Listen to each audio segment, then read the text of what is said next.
Right, once we've entered our farm details or address and then located, as I've done here, our land on the satellite image, we can start adding features to our map. And this requires, or might require, a wee bit of practice, but essentially what we have here is the features that we can add to our map.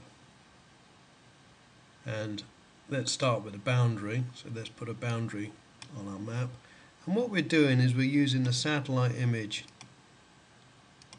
as a template for us to trace around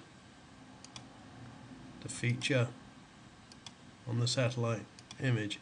So I'm following the line of the boundary on the satellite image to draw a boundary on our map, and I can make it as accurate or as rough as I want.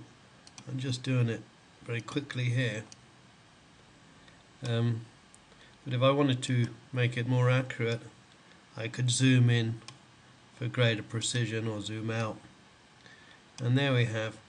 And when I want to save a feature, I just click on the tick button and there's our boundary saved. And it tells us at the bottom, it gives us a few details about this particular feature, and it tells us that it's been added. Now if I want to edit it, I just simply click on it and that brings it up. And it tells us here that it's got a length of just over 2 kilometers. Okay, so I'm going to add another feature now, which would be, say for instance, a field.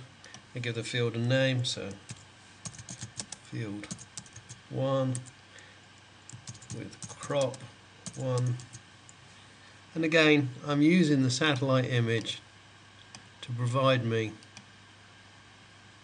with an accurate outline for the feature I'm drawing, and in that way we get a relatively good representation on our map. So that's our first field drawn.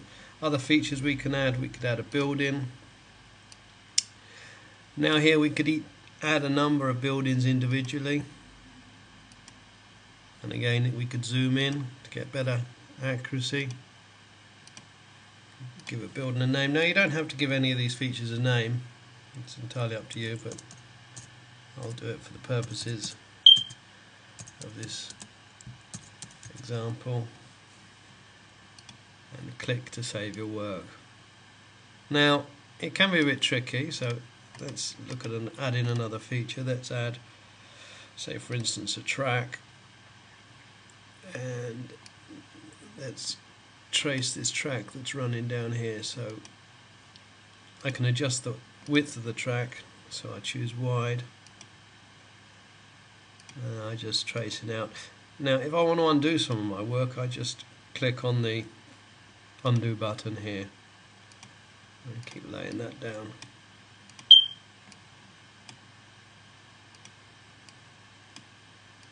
And that's a track added once I click on the tick button.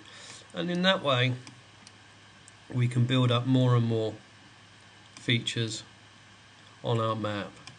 So we can add boundaries, buildings, farm, field, hedgerows, map, stream, and woodland.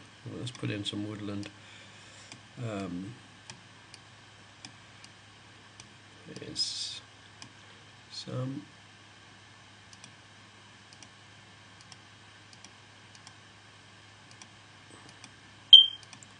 A small piece of woodland. Let's give it a name. I don't have any comment, so we'll leave that. And there's some woodland added. Now if I just zoom out,